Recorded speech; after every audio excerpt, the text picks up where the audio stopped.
part of the reason I wanted you to talk about it is, as your mother, watching the power of that in the education that you got that was different from what I received has really converted me to leaning on classical literature more, but it's not often folded in this specific kind of way. If a parent was interested in this, or if a peer was interested, or if a teacher was interested in the process of using classical literature or other touchstone-like media, what advice would you give them?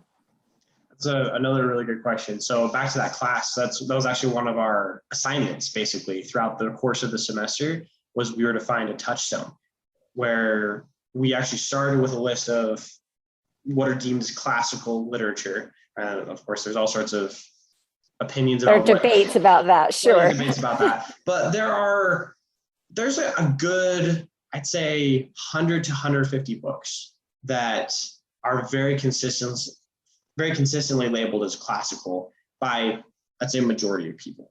And I would also argue that history has kind of judged a lot of them as being classical, that something in them, even if it's not necessarily, what's the word I'm looking for? If they're not tangible, if there's not something tangible that you can draw away from that, oh, this is what made this book classical, something about it has spoken to people over millennia. And across cultures. It's been translated different languages. Absolutely, right? I think the Bible is a great example, right? Going back to that, where we have 5,000 ancient copies of the Bible that has been translated into hundreds of languages and been reprinted and read more than any other book. Regardless of your religious standpoint, the Bible, the way I'll usually talk about it is the Bible is true, in that truth is just something that resonates deep within humanity, right? Les Mis is a true book. It speaks. That's one of the ones that comes to mind for me. Yeah. Exactly, right? And Les Mis is a very common one. For me, yeah, it's a lot of the classical ones. I think Paradise Lost really impacted me. But why? Honestly, I don't know. I don't know fully what tangible thing. And so that's hard to deliver to someone else. Like, here, have this thing. I think my recommendation would be, first of all, you just have to engage in it. And I guess the sub point zero for that is, if you want to engage in it, you have to want to, and you have to see why. And so my first recommendation for a teacher or a peer, someone, is, hey, let me talk to you about what it has meant in my life to have something that I can consistently return back to.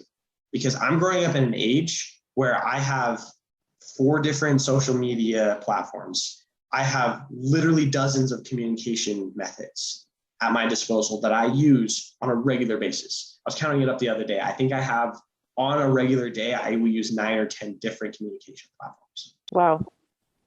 Crazy, right? And probably more if you include the ones that just kind of come passive communication, where I'm receiving news or headlines or other things through email updates, whatever it is. I'm inundated with information. This is the attention economy. It's just everywhere. Yeah. Absolutely. It's our time is literally money, and our attention is money. And so the first thing I would recommend to anyone is find someone who seems like they're passionate about this and ask them why. Because the first and easiest way, as it works anciently, right, is through just simple communication between 2 people. That's what this conversation is, and the conversations that you create in your work. And a mentor like Plato and Socrates. Exactly, right? Yes. And that's what happened with me. So 2 of my teachers, 2 of my mentors at Mazer, they helped inspire that. I'd always been a reader. I enjoyed getting lost in, especially fantasy worlds. But it wasn't until about high school. Thank you, J.K. Rowling. Yeah, right? Harry Potter changed my life. But it wasn't until high school that I really started to shift what I not just read, like you said, right, just because you have to read it for class, but actually dug my teeth into and said, what is it about this book that is so impactful? Like, this is so exciting. And that came from watching these teachers read and then talk about what they were reading in a way that I had never heard talked about before. And so my first recommendation, if people want to know about this, talk to someone who's passionate about it. Talk to me, talk to another big reader, and say, what is it about these books? What is it about this literature, whatever form, that makes your soul tingle? right? Or There's like going to something. watch Les Mis, there is the classic put in another form. Yeah, It's that's great. perpetuating itself in another art form. What is it that is Mhm. drawing people to these stories? My second recommendation is one that honestly is like, it's the hardest part about this whole thing, is be willing to put in the work. It is so easy to have an opinion in our day and age. It's so easy to find someone else's opinion and parrot it. But to have genuine opinions about literally anything, the example that comes to mind most often is politics, but to have an opinion in the way that you interact in a intimate friendship, right? Something that you have a lot of trust, you have a lot of good communication. How do you treat a person in that situation? What is and isn't okay? You can find, so I'm a researcher in a lot of different settings. I did debate in high school. I've done data. I'm currently studying data science and statistics. I've worked as a research assistant. Like, that is part of my niche. Is I love collecting a ton of information. I'm always suspicious when people have an absolute definitive, like, no, I read this study about this, and that's why this is true. It's like, okay, that's great. I can find 5 or 6 studies right now that will directly contradict it and will have just as good statistics to back it up, right? So what do, right? And so you have to go back to basics. You have to go back to true principles, because without those, you really are lost. But it takes work. It takes a lot of effort to actually have substantive opinions about anything. And by definition, that's hard. And so, yes, you want to talk to someone who's really passionate about it, and you get really hyped and you say, cool, I'm going to go find a touchstone. It's like, well, that probably means you're going to need to read upwards of a dozen books just to start. At least just to start. If for no other reason than to see what speaks to you. Right. Because that's the definition of a touchstone, is not only something that speaks to everyone, but it has to be in a language that's accessible to you.